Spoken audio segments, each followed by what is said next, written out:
For the National Park Service here at Kennesaw Mountain National Battlefield Park, I want to welcome you to this, our first artillery demonstration on this somewhat soggy Saturday morning.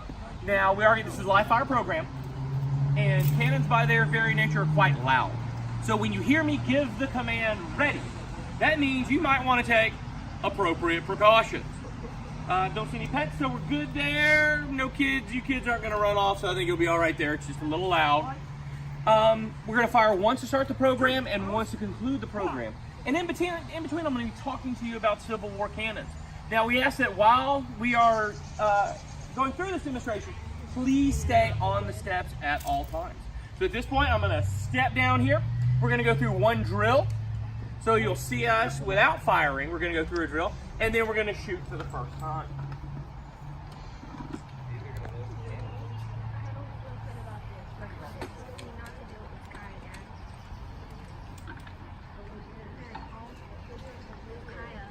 Okay. Okay, you videotape. I'll go inside, okay? Good thinking. You can still watch though.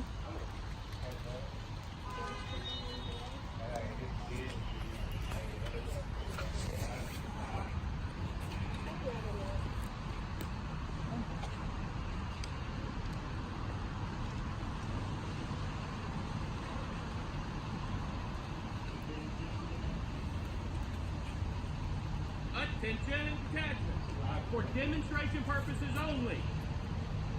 With case, 1 second, move.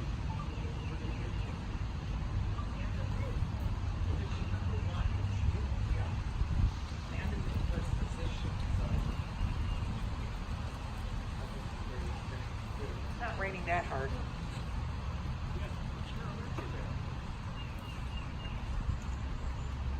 See, usually Andy's in position number 1 and Amanda is. Maybe he's doing the practice. Yeah. They usually swap off.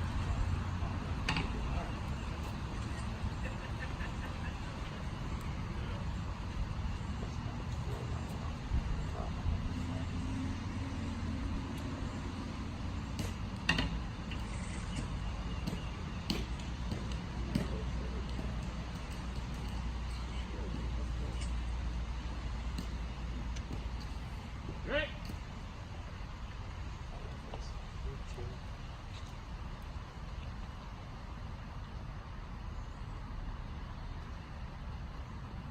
Fire. Cease fire. All right, folks, we are going to be firing on this one. So when you hear me give the command ready, go ahead and cover your rear. I love it. Switch shell. 2 seconds. Move.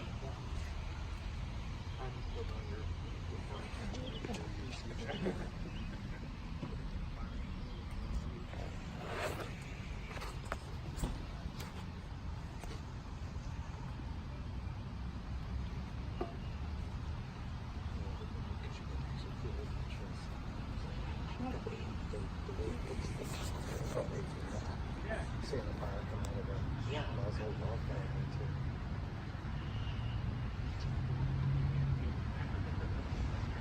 I think you'll be able to. Even you will be able to. Yeah.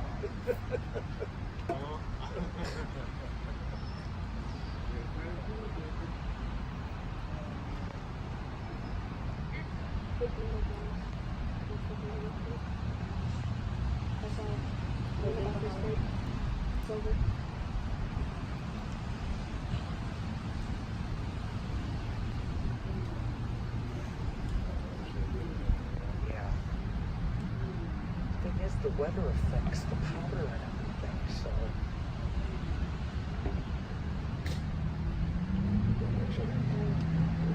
Yeah.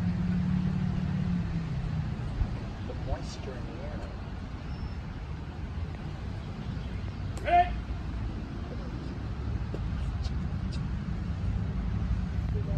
It's gonna be loud. Yeah, it will be. What are you doing? Fire! I was expecting to see a car accident out there. You did not want it. You did not want it. That was actually that's wrong. Had we been firing an actual projectile, the gun would have, of course, been louder, and it would have rolled back a little bit because of the projectile moving forward. Now, what we have here in front of you today is a Confederate gun detachment. We simply have our cannon, which the type of cannon we're firing today is called a 3-inch ordnance rifle. And we have our limber. That's the ammunition chest. It holds right around 50 projectiles in it. Now, what we are missing, though, are the 6 horses that it takes to move all of this. See, the way it works is if you spin the cannon around, it actually has a hook on the back of it. The limber, you spin it around, the cannon has basically a hole in it, and you just literally put the hole over the hook, and it's all pulled as one 4-wheeled device by those 6 horses. And in battle, typically you don't want the horses anywhere they can get shot, because, well, it's just like right now, if you walked out there to your car, you raised up the hood and shot holes in the engine of your car. Sure, you and your friends can push it, but how far are you going to go, and how quickly are you going to get there? Same thing with this cannon, that the tube itself weighs 800 pounds. And so the horses, especially in a battle like the Battle of Kennesaw Mountain, they're going to be protected. See, right now where you are, there were no cannons here during the Battle of Kennesaw Mountain in June of 1864. All of the cannons you see here, they're for display purposes. We are right smack dab between the lines. The Union line is just across what is now Old Highway 41.